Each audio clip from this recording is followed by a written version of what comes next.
Coming up on this episode of the Goldilocks Zones, we're going to press our luck, spin that wheel, and make a supermarket sweep for game shows. That's right, we're going to talk all your favorites, the good, the bad, and the ugly, all about game shows. It's a nonstop, fun-packed episode. Join us right now as we go through that here on the Goldilocks Zone. Let's roll.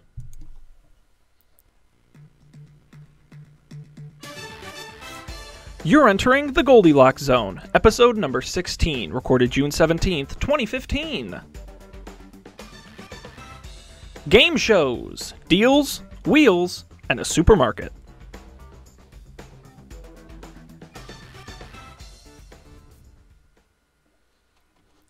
Hello, everybody, and welcome to this edition of the Goldilocks Zone. I am Sean Jennings, and I am joined by the reigning champion, maybe he will call him the banker, the host. I'm trying to think of other words that go with game shows. You know, he's the really pretty girl that points to the Vanna White of podcasting. He spins those letters quite well. It's Matt Mariani, sir. How are we doing this week? I'm doing quite well. I'm ready to spin a jackpot. Hopefully, we don't land on the bankrupt square. Let's play the feud. I'll go ahead and buy a vowel. Buy a vowel. Why? I might even double down. Do you think anyone's tried to buy a Y before? Because it's sometimes a vowel. Yeah, it's sometimes a vowel, so maybe sometimes they can buy it. Is it like maybe half other price? Times it's just not for sale. Should be a discounted vowel. Or should it be double the price? Oh, because it's a utility player. You get it as both a vowel and a consonant. Someone although Wheel of Fortune, I wouldn't say is the most academically challenging game to play, so maybe they haven't really thought through the English language usage. Yeah, I'm not sure. I wonder if anybody's ever tried to buy an umlaut. Oh my God, Matt, you would be great. Let's get you on Wheel of Fortune and just really mess with everybody. I'd like to buy an U or an I for $900. Just start ordering Mandarin characters. I'd love it. Thanks all of you out there for joining us. This is the Goldilocks Zone. We talk about stuff here every week. I'll briefly remind everybody, GoldilocksShow.com is the website, at Goldilocks Show on Twitter. Check out both places to get all the links and all the info here about the show. And once again, I'll remind everybody, we switched over our RSS feed. I put out a friendly reminder on the old feed telling people to go to the new feed at SoundCloud.com. If you subscribe in iTunes, Overcast, Pocket Cast, any of those apps going forward, you'll have the new feed. The new feed is also on the website. So only if you're on the old feed, please update, listen to the reminder I sent you. You'll be all set. And just let me know, GoldilocksShow@gmail.com if you have any issues. But I think the new feed's going to work much better. I'm excited for that. We'll be using that going forward. Well, we've gotten through the technical stuff. Let's jump in. Game shows. I picked this topic specifically because I am a big fan of the game show. Yes. I think it is so neat that in this country, you can do moderately easy tasks and win large sums of money on television. And it is so entertaining because it is regular people, not actors, not even interesting people half the time. It's just regular people doing very easy, normally puzzles, and solving them for stacks of cash. I love the concept, and they're so entertaining, and secretly my dream is to be a game show host, which, by the way, I'll get to realize next week, which is why you should at least listen to the end of this show to find out why. But we make games, we make dreams a reality. We do, and that's what game shows are all about, right? That's what our podcast is all about. Exactly, and so I'm excited. We're going to talk through, I've got a list of games here. We're going to talk through, give our opinions on, some good, some not so good, and some maybe you've never even heard of. I picked a few sort of out of the wacky weird pile because, game shows began in this country back almost at the birth of television back in the 50s and 60s and have had a lot of iterations since, and some have even lasted as long as that. So, Matt, I'll give you the opportunity. Is there a particular show you would like to start with, or should I begin with my list? Well, here's the thing, Sean. Yes, Matt. My list of game shows is a list of I figured that with your extensive knowledge of game shows, you would pick probably the traditional game shows. Am I correct? Like they're on my list. Most famous ones are on your list. I went ahead and I made a list of probably the most obscure game shows. Oh, are you gonna try and stump me? I'm hoping. Yeah, I'm hoping. It's like a mini A, I game can show. stump you, and B, I thought that it would be interesting for our listeners that I would have like a different take on it. So I think it might be more appropriate to start with the more like mainline game shows. I think that's so. fair. I think you Matt, should go first. all right, and I want to do this because this is I think an eternal debate. Mm-hmm. You can group people into two groups based on their game show preference. It's like cat people and dog people, right? Everyone falls into a category. Matt, are you Wheel or are you Jeopardy? Jeopardy. Very Jeopardy. interesting. And it is an interesting debate because they're very different shows. Jeopardy is purely intellectual. It's all about speed. It's all about details, whereas Wheel is very simple. It's very easy. The puzzles are so simple you can shout them out at home with your family. Very different game shows. Jeopardy is about cold hard cash. Wheel is about trips and cars and shiny things. You are a Jeopardy man. Why are you a Jeopardy man, Matt? I think I'm a Jeopardy man simply because when I was in high school, I was the captain of my team's academic quiz bowl team. I always really loved just the thrill of buzzing in when you knew you had the answer, beating other players to the buzzer, and get that answer first. And I don't know. I like that those really tough questions that you figure out as they're being read, and you get to it, and you're able to answer them. Wheel of Fortune never really. I don't know. I never really liked it. It always seemed way too easy and drawn out. Because like you figure the answer out really quick, but then there's still like I don't know, 10 or 15 minutes that go by with you still having the answer. I don't know. I'd rather watch paint dry than watch Wheel of Fortune.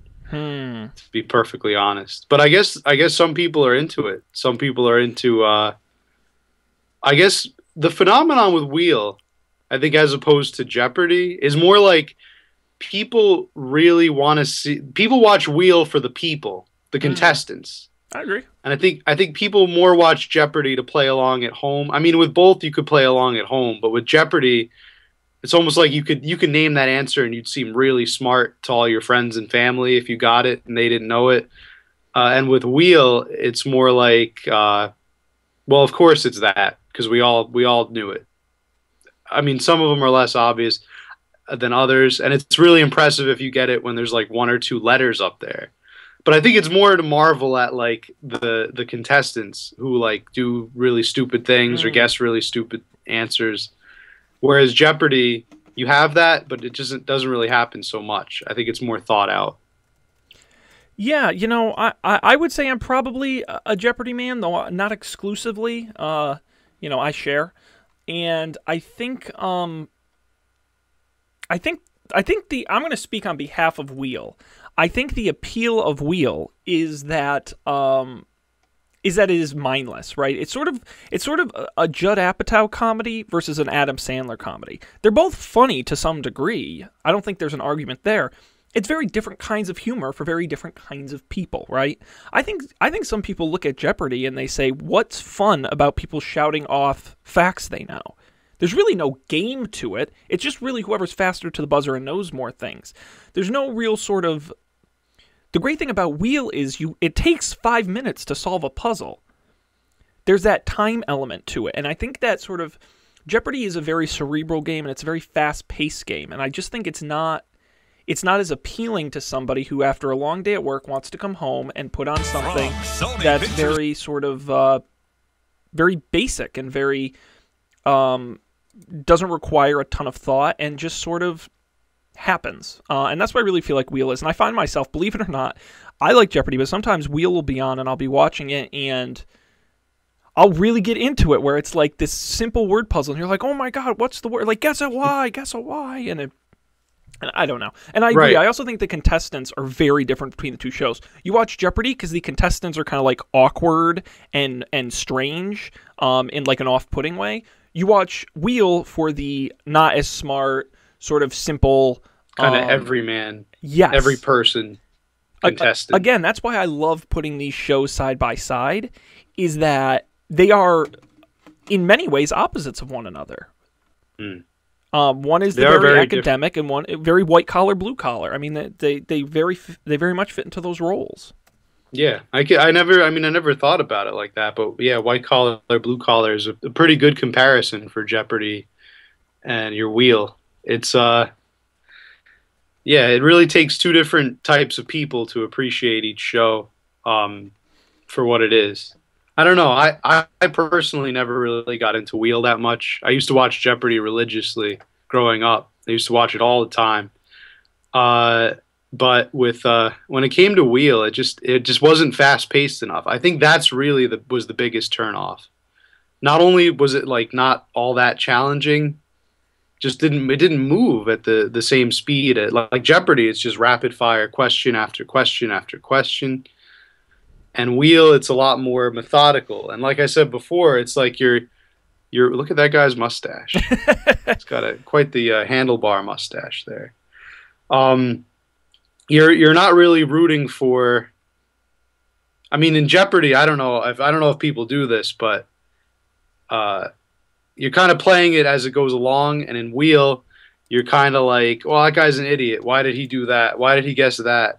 Yeah, He should have guessed that. In Jeopardy, don't you really have the time to do that? People at home think they're so smart when playing Jeopardy along at home, but that's because you quickly forget how many you get wrong when you get one right.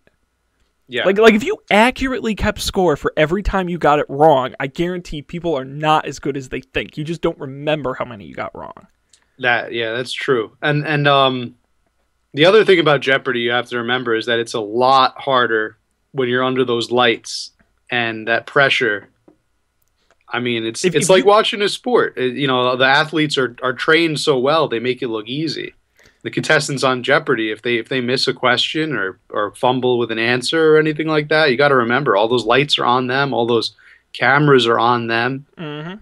It's a high pressure situation, and sometimes they fold under it. Absolutely. But then again, I've seen wheel contestants fold pretty hard too. So I think it's all types for all folks. But honestly, I'm not surprised both shows have been on the air as long as they have and will continue to be around, because I think they are.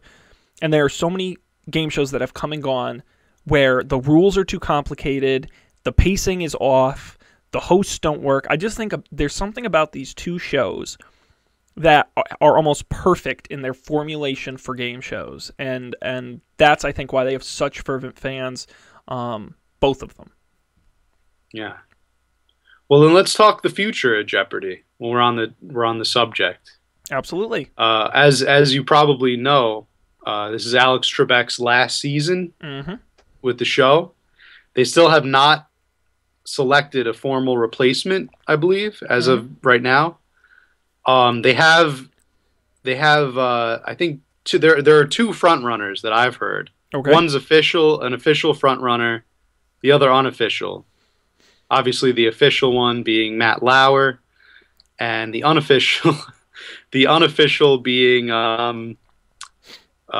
Ken Jennings. Okay.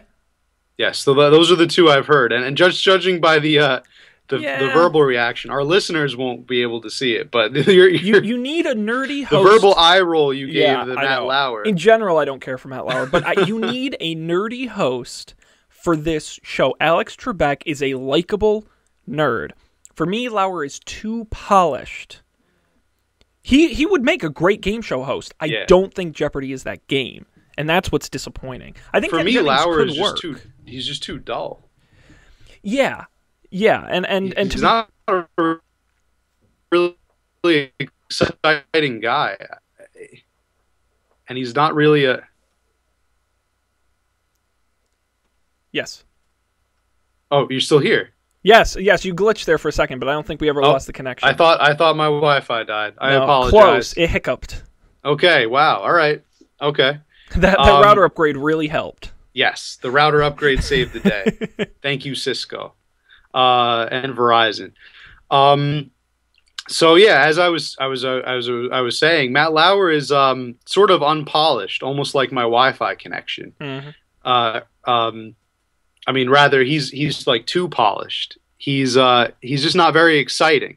Also, like my Wi-Fi connection, he lacks excitement. He's just He's just not really an exciting guy. I never really found him to be that exciting. I guess some people really think he's interesting, but to me, he's kind of like bland. Mm.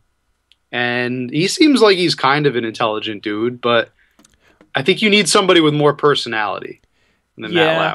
Lauer. My vote is for Ken Jennings. I like I think Ken that he would make Jennings. a really great Jeopardy host. But I think it's mean, risky because he has no television experience. yes, that too. Game show. When was the last time you saw a new game show with a first-time Completely host? unknown. They don't do it anymore. They just What don't. about one of the Family Feuds? All of the Hosts. Family Feuds have all been Richard They've all had Karns experience. from A Home Improvement. You had Louis Anderson, famous comedian. Steve that Harvey. was the guy from Home Improvement. Yeah. Yeah, I mean they've all done it. They don't really do that anymore. I have an off the wall suggestion for the perfect Jeopardy host. Never going to happen. I don't think he's interested. But I know who would be great for this. You ready? Who? Neil deGrasse Tyson. Wow. Yes. He is the That would perfect be guy. awesome. He's interesting, perfect. he's charming, but he's geeky and knowledgeable. Yep. He can crack jokes about the really trivia heavy stuff and still be entertaining. He'd be great. Yes. I don't really think like I don't that think idea. he's interested. I don't think he'd I do think it. he might be too busy with science. That's it. I think and the that's too far universe. from science to do, but I think he'd be great. I mean, he's the director of a museum. But yeah, he would be in a perfect world. He would have time to do his museum stuff and host Jeopardy. Sadly, But- the world isn't perfect. Yeah, I think we might be winding up with Lauer. Matt Lauer. Hate to say. Hey, better but than Carson Daly, right? yeah, it's better than a lot of people they could get. Very true. Very true. All right. We can do another classic, or we can do a wacky off the wall one. Matt, what do you think? Let's do another classic. Let's do another Let's classic. follow a classic with another classic. All right, and I'll give you, if we're going really, really classic. There are a couple here on the list. I'll shout them out. You tell me when to stop. We can do Price is Right, Family Feud, Match Game. Any of those? Let's go with Family Feud. Family Feud. You know what they say, Matt? It's time to play the feud. We got heavy hitters starting off the show with Jeopardy, Family Feud, and then I'll just take this shit off the rails in about 10 minutes. With your insanity. Yeah, Family Feud dating back to 1976. How many hosts can you name? I can name one of them. Steve Harvey. Steve Harvey, the current host, that's right. Before him, John O'Hurley.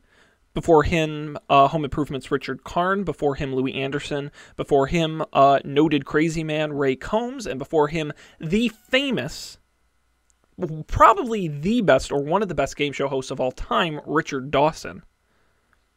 A true classic. It's one of the longest running game shows on television.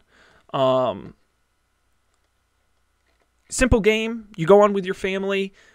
All about survey. 100 people surveyed. Top answers are on the board, right? You come in, you consult your family. They shout things at you, and you give answers. You get chances, and of course, there's a speed round at the end as well, where you have to answer in 60 seconds. Yeah, Family Feud. I think what was smart about the feud was the survey concept. Because if they had done something like just straight trivia, I don't think it would have been as effective. Because you have to remember, when I'm kind of gauging how good a game show is, one of the things is playability at home. A good game show, you have to be able to play along at home. If you can't, if it's too smart or too difficult, it's not as enjoyable. What I liked about Family Feud was, because it's survey responses, you could have taken that survey. I mean, it's average people taking the survey, so you can really relate to and say, what would people say the answer to this question would be? I really like that. I also like the family dynamic where, again, very relatable. You understand family, what Aunt Susie and little Jimmy or whatever are answering the trivia questions. The main problem I had with Family Feud was, I think it got old after a while. I don't, for me, the concept doesn't have longevity like a Jeopardy or Wheel of Fortune. Because I think after a while there really are only so many good survey questions you can ask people, and I think some of them got kind of terrible. Yeah. And I've never really liked any of the more current hosts. I think Richard Dawson was great. I will watch the 70s ones on reruns because I think they're awesome. but I've never cared for any of the modern versions. But maybe that's just me, Matt. What do you think of the Feud? Yeah, the Feud was a good show. It's not a show I watched very often. I watched it sometimes if I was home from school or something. It would usually be on during the day. I think like I want to say like 1 o'clock or 2 o'clock slot, maybe. Yeah, daytime syndication. It was kind of daytime, yeah, daytime programming. So I didn't watch a ton of Feud, but what I noticed is that, like you said, the shortage of survey questions. They kind of got into running out of ideas. There's only a finite number of questions you could survey people with before you start either getting into like redundancy, repeating the same question over and over, or you just start asking whack job questions that make no sense and are impossible for people to get. So that finiteness of the questions is really what started to be annoying. Watching the old Family Feuds though are still they're still pretty good. Yep, there we go with the old Family Feud logo. And I always loved how they had the families like frozen in a portrait. There you go, the Richards family, and then they would all come to life. Out. Yeah, that's pretty cool. Introducing the Neal family, and the Neals. They got see. They have to bring that back. They don't do that anymore. Yeah, that was cool. That's and I'm sure that was like cutting edge at the time. They were like, "Whoa, we're gonna have like a freeze frame, but then it's gonna come to life." People are gonna think it's a photo when it's not. Yeah. Now I don't think we could have a reasonable discussion about Family Feud without mentioning the Family Feud curse. Oh, really? Right? With the hosts? There's a curse? Yeah, you never heard of the curse of the Family Feud hosts? Well, maybe I have, but I don't... I believe it goes something along the lines of, like, tragedy has struck every host of Family Feud so far, I think with the exception of the current host, Steve Harvey. Okay. Like deep tragedy. I mean, can you give some examples? Yeah, that's what I'm looking them up. It's just something I read. I think I read it in a Cracked article one time. Well, certainly Ray Combs, who was the second host right after Dawson, I won't get into the details, but after Family Feud, he was in a mental institution and was like in a cult, and really crazy things happened to him. I do know that story. Yeah. But in terms of the curse as a whole... Yeah, I really quick, I just went on Snopes.com, your center for all things urban myth. And I'm looking at...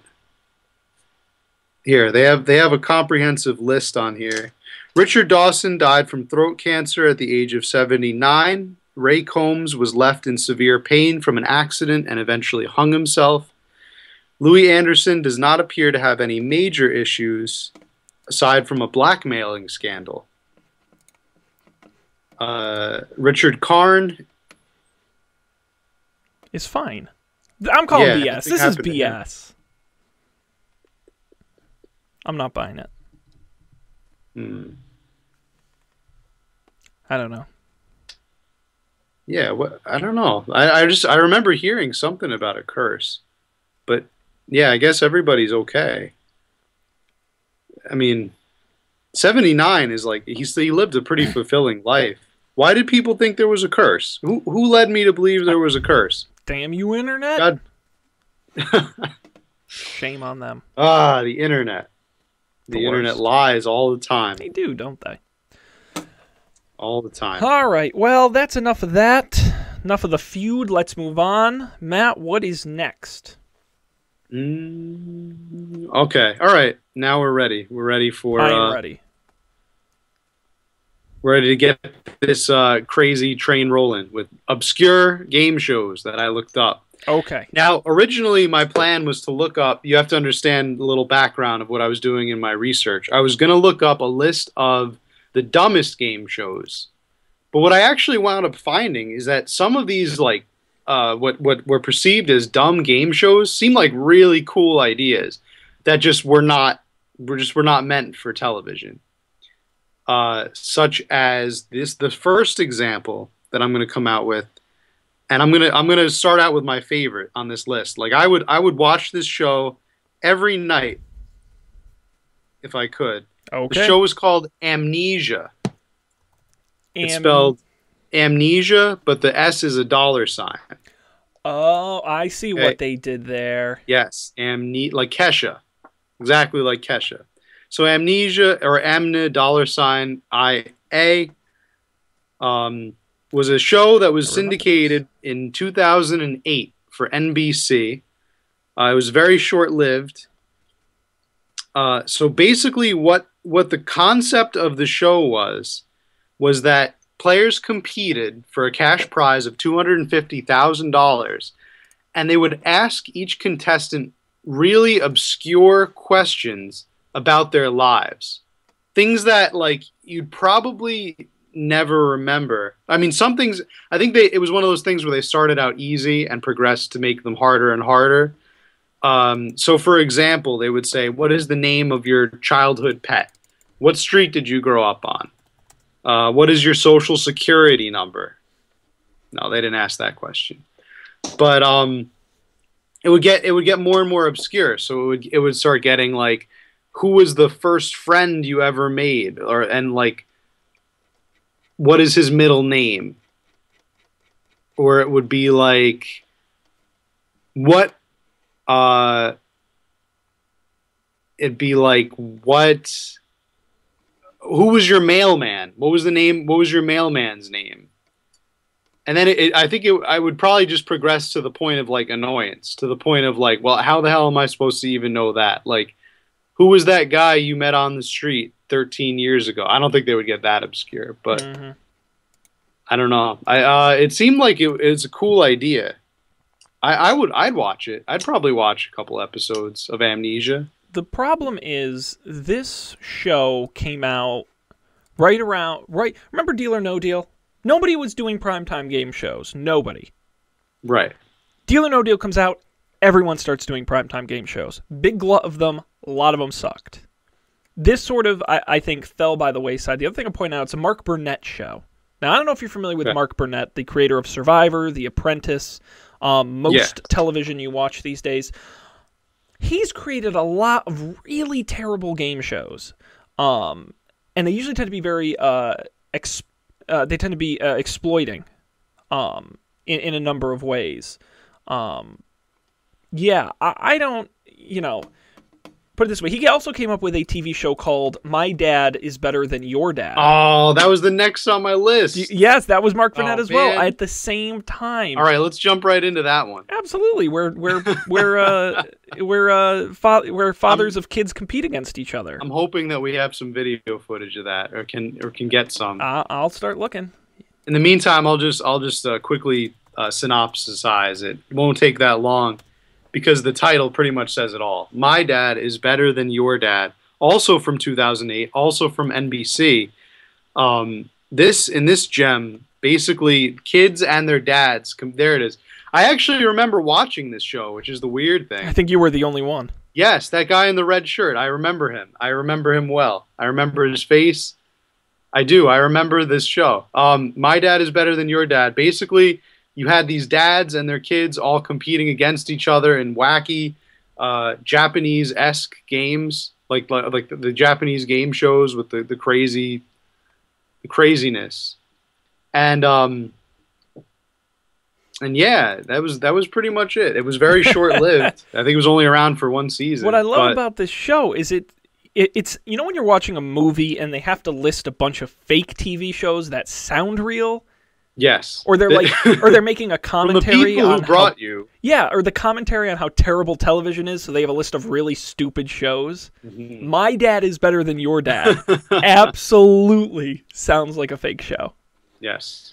Followed up by The Least Annoying Tax Collector. Yeah, I mean, it's like, come on. The other thing I love in this Wikipedia article is, do you know what show it replaced? What show did it replace? The reboot of American Gladiators with Hulk Hogan. Do you remember that? Wow. Wow, yes, I do. I do Yeah, remember that. 2008, not a great time for television. No, really not a great time for game shows, apparently. No. Wow. You know, Mark, and again, another Mark Burnett show, the man responsible for such programs as Pirate Master, Bully Beatdown, Okay. That sounds like it could get people of course, arrested if it was Amnesia. around today. Yeah, Yes, the classic Amnesia. Amnesia. Amni dollar I sign. actually have a terrible TV show, a terrible game show that was on my list, and I just love it so much that Okay. it was. I don't know if you remember this. This aired on the Fox network. It was a great show called Moment of Truth. Do you remember Moment of Truth? No. Well, you might, yeah. Talk about it for a little bit. It might Okay, come let's back. see if you catch up. Moment of Truth. Let me see if I can. Of Truth. I'm gonna try to pull up the Wikipedia article, so I can get the details right because I'm trying to remember exactly when it got on the air. This was back in, again, 2008. Great time for terrible game shows. Hosted by Mark Wahlberg, not the actor, but the other Mark Wahlberg, on Fox. And the way it worked was they brought contestants in and had them put in front of a lie detector. This was before the show taped, and asked them a bunch of questions. Then they would have to get on.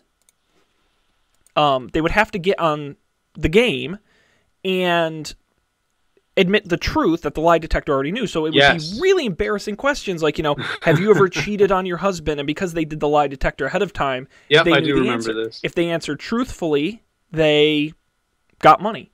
And if they didn't, they didn't. And I mean, some of these questions, like, have you ever derived pleasure when one of your siblings has gotten into trouble? That's kind of an easier one. Yeah. Do you blame your husband for your lack of close friends? It was Right, kind it of would like Maury the game show. Yes. Now the interesting thing about this show, I remember while watching it, it's a social experiment, pretty much.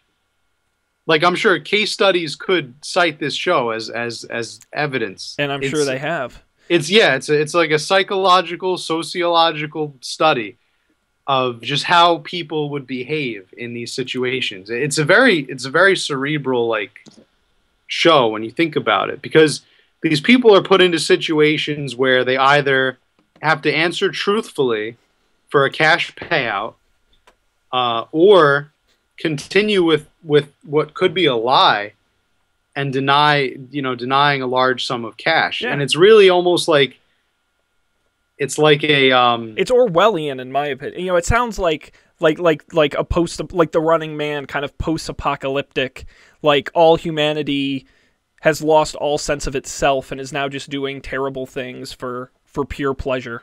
yeah, I was gonna say it's like some kind of Faustian nightmare. Exactly. Or well, rather a Faustian dream. It's like Mephistopheles, and he's like basically like, well, you can either lie about what happened in front of all your loved ones and your family, and we'll give you this big bag of money, but your family will hate you and never talk to you again. Or, you could lie, outwardly lie, and preserve your happiness without the money.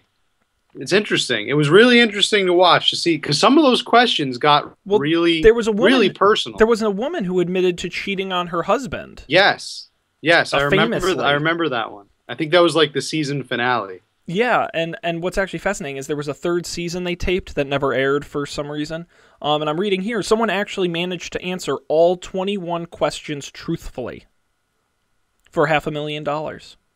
I didn't think anyone could get through all of them. What was bullshit was the woman who admitted to cheating on her husband, the question she lost on was, do you think you're a good person? Which is such a subjective question. Like, Yeah. it's kind of weak. Think you're a good person? Yeah, that is a tough question. But I just loved that show so much because it was so over the top, ridiculous. Yeah, it was pretty crazy. Also, I think that the method they use, the lie detector test, it's a very inconclusive method of measuring truth. I mean, like, it can't even be used in a court of law. That's how inconclusive they are. Yeah, because it's not good science, but still, entertaining. an interesting concept. Really interesting concept. I think they should bring that Kind back. of gets into the core of humanity and psychology. It's cool. All right, Matt, Cool. you got another one you want to talk about? Yes. Now that we've gone through the complex philosophy of a game show that explores the deepest woes of humanity, let's talk about this one that's about sitting down. It's called "Oh Sit" with an exclamation point. I vaguely remember that. This one comes to you from the CW. I remember this. Okay, and it's basically musical chairs. It's like extreme musical chairs. So the concept of the game is, you start out with your musical chairs. It's the music plays. When the music stops, what you have to do is sit, and the last person sitting is eliminated, obviously, and then you get to the last person, and they are the contestant who wins the grand prize. But yes, like we see in this video, it's actually a big obstacle course, and there's music playing, live music, usually like a band. Yep, there's a singer. They brought famous singers on, and when the music stopped, no matter where you were in the obstacle course or what you were doing, you had to sit. And as you can see in the video, they just went through a water section. There's like a little pool. They just had to run around in a big circle. And when the music stopped, they had to sit. And last one sitting got eliminated. Is it... Now, I never saw this when it originally aired. Is it wrong that I kind of like it? No, I don't think that's wrong at all. I think that as that lady had a big sign that said "Run." No, I don't think it's wrong at all. I would totally watch this show. It's actually good news, Sean. Apparently, according to this article, I don't know how old the article I found it on is. It's still on the air. I don't know about that. I'll have to look, but it says 2012 until present. Yeah, well, maybe it is. If it is, I'd watch it. There's the chairs. They had to get into the middle of the stage. That's what it is. They had to get into the middle of the stage, and there are large, like, armchairs. They had to sit in them when the music stopped. What I like about what kind of annoys me is, like, Wipeout. Yes. People think Wipeout is a really great show. I don't necessarily agree with that. And what annoys me is this is essentially Wipeout. Like, don't give Wipeout credit and call extreme musical chairs bad, because I don't think it is. I think it's kind of awesome. Yeah, and I love it. So, that's amazing. That aired on the CW. Might still be airing. I don't know. We'll see what Wikipedia says. I love the physical exertion that they put their contestants through. Yeah, that's like you don't really see that through many American shows. That's typically like a Japanese game show type thing. It is very much like a Japanese game show. You're right. Wikipedia says it completed airing in 2013. Oh, okay. Maybe this is an old article that I found. Yeah. But yeah, it looked cool. I mean, 06. I'd go back and watch some reruns of it. I had never seen an episode. Yeah, you should check it out. It's called "Oh Sit." Love it. Mm-hmm.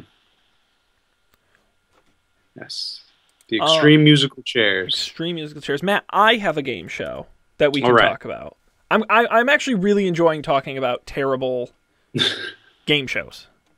Because I think everyone does know the sort of standard games. Matt, I want to talk about Monopoly. Monopoly? Monopoly.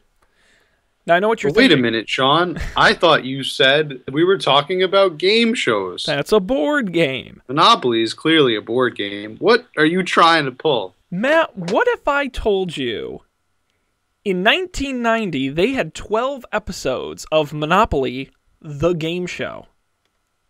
Well, I'd say that's crazy talk. Brought to you by Merv Griffin, the same man who created Jeopardy, among other game shows.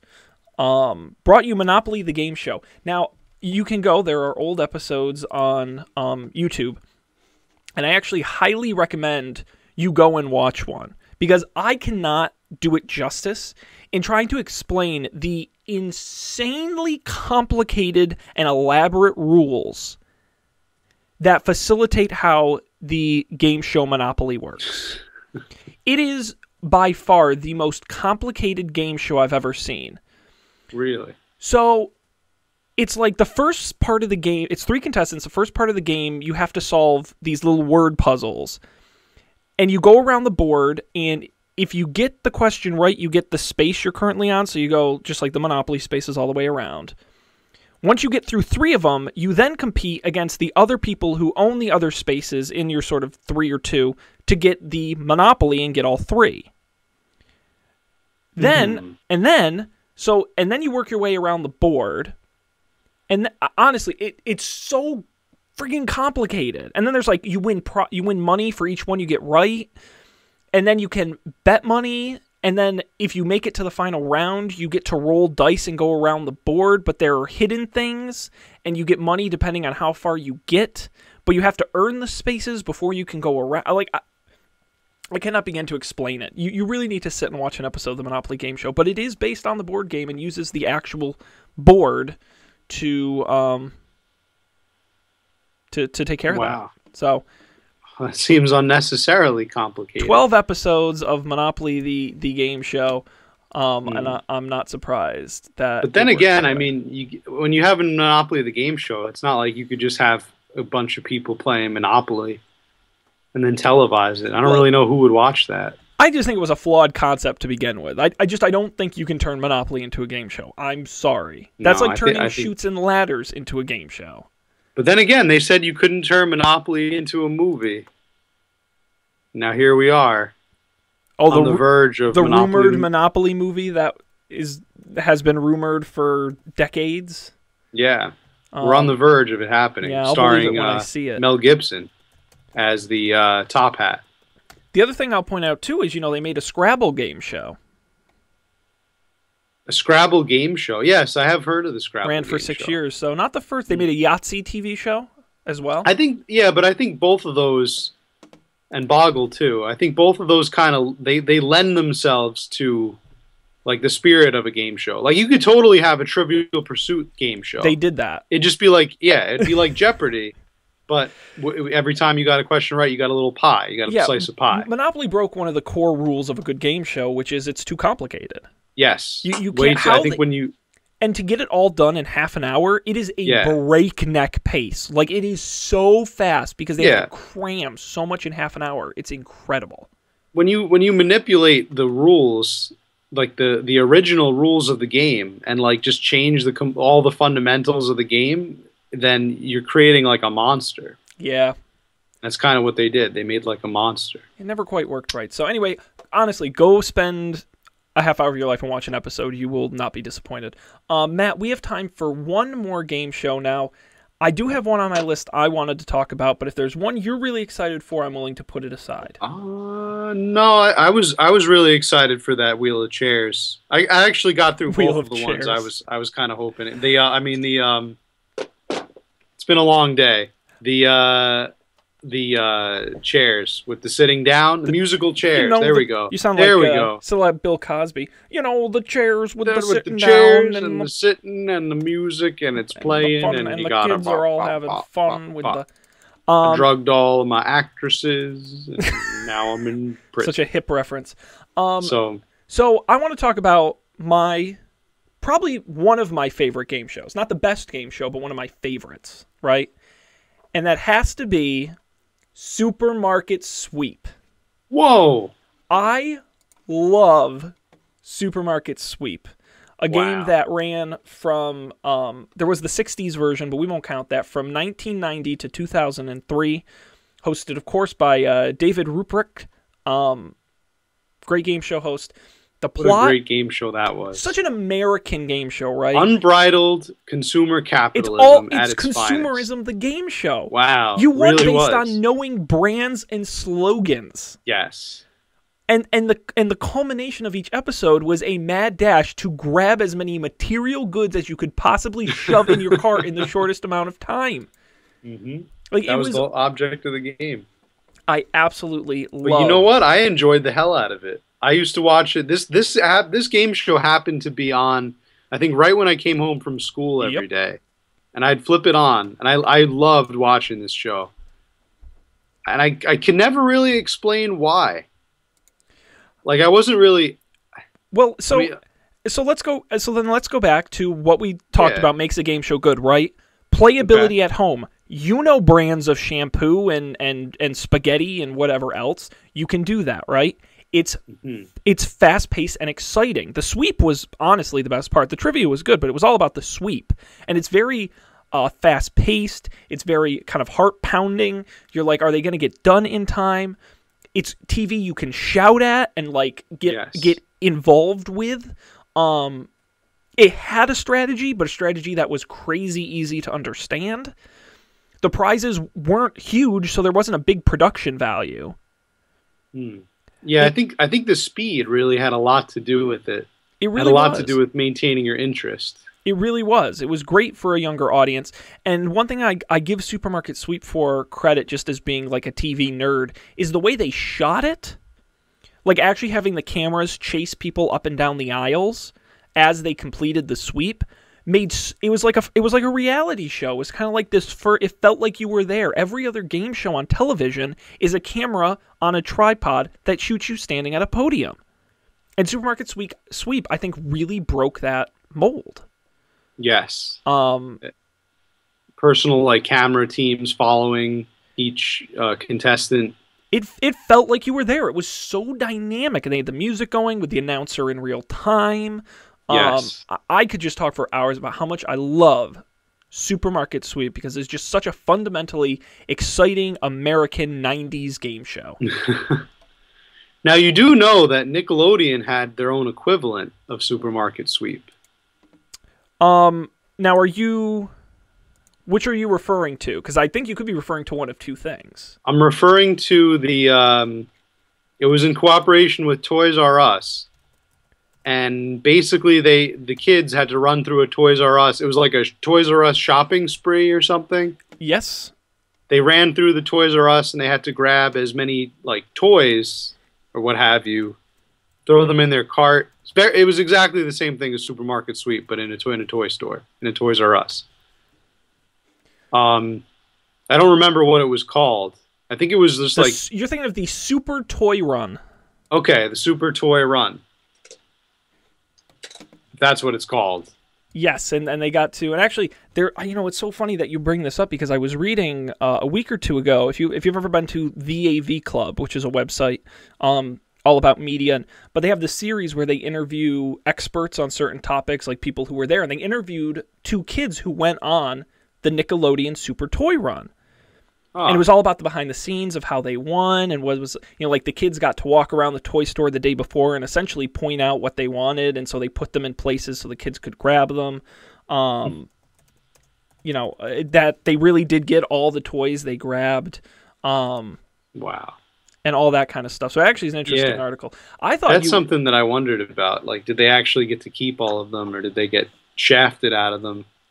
See, I thought you were talking about Finders Keepers, which was the short-lived Nickelodeon game show, where kids had to go through, they did some puzzles, but if you won, you got to go through this big fake house, and in each room there was a hidden clue, and you had to tear the room apart to find the clues.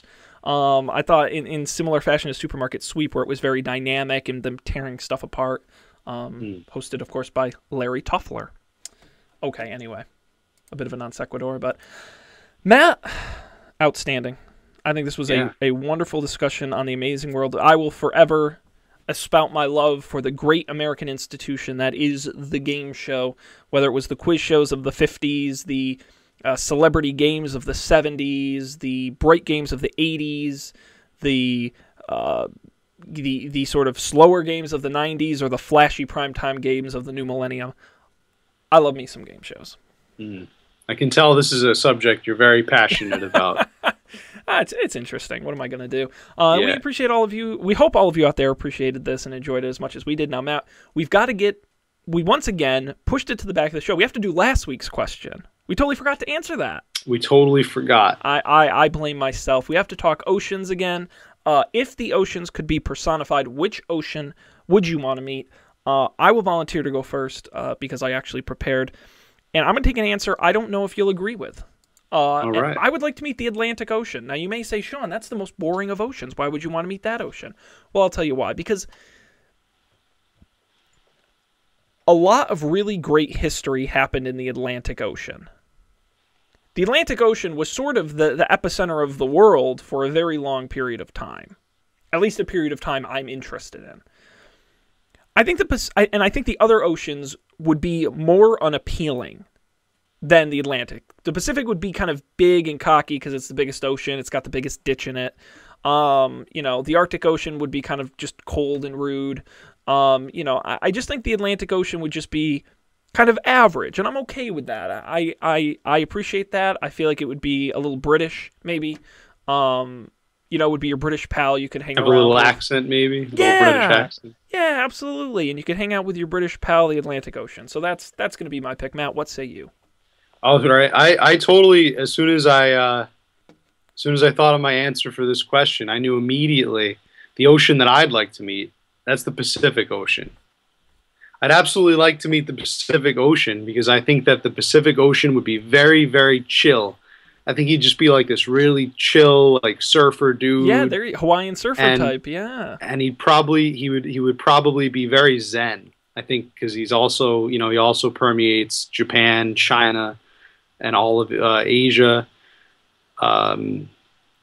I think I'd rather I'd rather meet the Pacific Ocean. Do you think you could handle the volatility? Really chill, really cool guy to hang out with. But I bet he'd have a temper with all those volcanoes. Yeah, but I just wouldn't piss him off. I think I'd just be really chill. An underlying temper.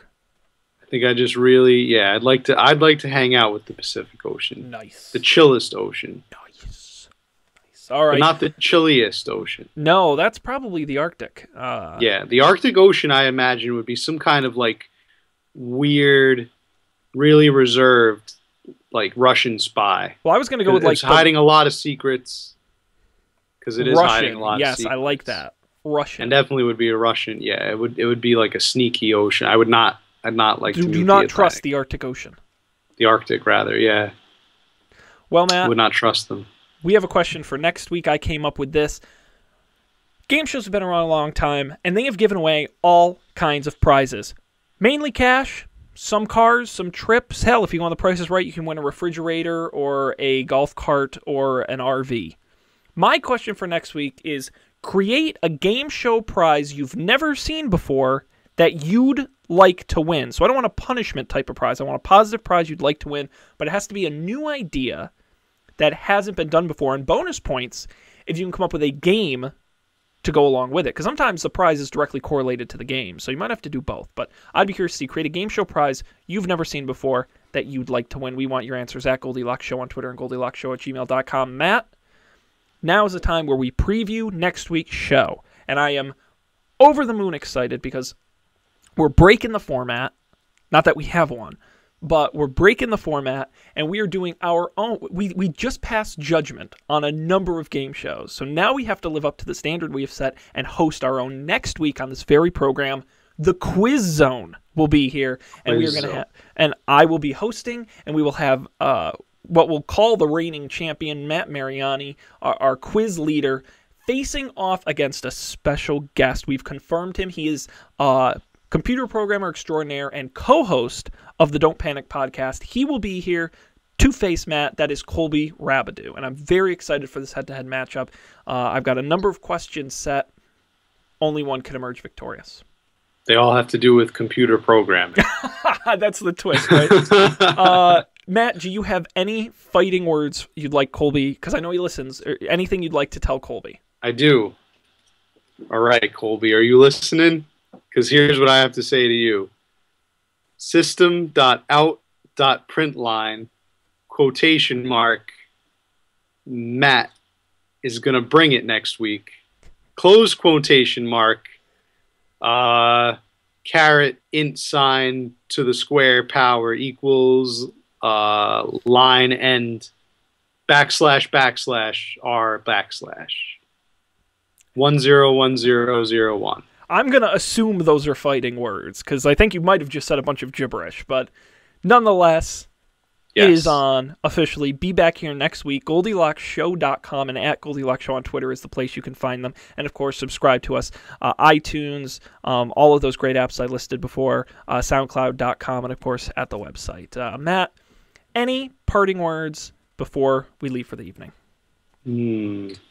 A parting word, I would have to say, is just stay tuned for next week while we have our own exciting game show. I think that's going to be really cool. And if you ever find yourself in a game show situation, just remember that there's a game show out there where people run around a giant obstacle course, and you should probably have signed up to be on that game show, because that sounds a lot more awesome than the one you're on. So yeah, don't sign up for the one where you have to take the lie detector results. No, that's why would anybody sign up? You know what, Matt? Our parting words: my dad is better than your dad. My dad is better than your dad. If only they'd make a game show like about we'll have this. To be on the game show to duke it out. Wonderful. Well, thanks everybody for joining us. We'll see you next week on My podcast is better than your podcast. That I would like. If this thing with Colby works out, we may have to do you and I versus Colby and Dan in a podcast battle. But maybe we're getting ahead of ourselves. You'll have to tune next week to see how big of a disaster it is. We appreciate you joining us tonight, and we'll see you next time on the Goldilocks Zone.